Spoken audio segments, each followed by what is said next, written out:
Good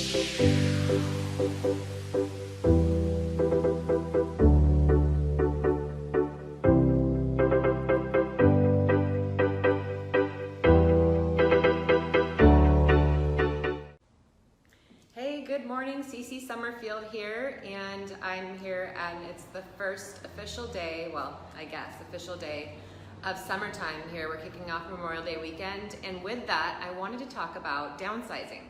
There's kids graduating and going to college. There's a lot of empty nesters that are going to be happening, so I thought it'd be a good idea to talk about downsizing the family home. So I know it can be a huge challenge because you've been there for a long time. So if you're considering downsizing and having a hard time on where to start, I want to give you a few tips and hopefully reduce the stress. One is to plan ahead. Of course, I mean, obviously you want to plan ahead. This is a big move.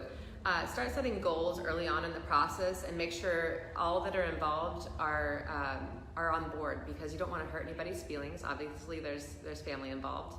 And this is very important because more often than not, it's going to take you longer than you think to go through everything that you need to let go. Allow yourself time to process and be nostalgic about the kids' rooms or collections that you might have, but don't let it stop the process completely.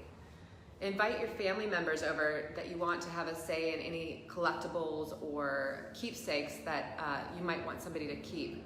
This will also give you the opportunity to talk about the history you have in the home, the memories you've made. Oh, I've got some loud cars today, sorry guys. And help you with the process of letting go. Get down to business and clear out the clutter. And by this I mean this is a great opportunity to sort through all the things that you've been, hi Chrissy Young, cool. I'm sorry, I'm getting distracted today. All the things that you've been meaning to clear out for years. And sometimes it's a good idea to get help with this. Hire somebody that's a professional organizer, kind of like having a coach or a fitness trainer to help you get your house fit. Start thinking about where you want to move Start thinking about what lifestyle you want when you're moving. This can include looking at your finances and figuring out what kind of housing is going to be affordable for you and fit your lifestyle. Are you planning to buy again, or are you going to rent? And also decide based on what type of housing, if the furniture you currently have is going to fit in the new place, or if you need to budget for new furnishings. The good news is, I mean, one of the big heavy stressors I find for people is like, gosh, I don't want to sell my house and not have anywhere to go or have to rent in between. And the good news is that it's very common for people to go ahead and start looking for a place that they want to buy before selling their home. And what I advise people to do is make a contingent offer. Obviously, we need to make sure that your house is going to sell pretty quickly so that your offer will be accepted, but that is an option.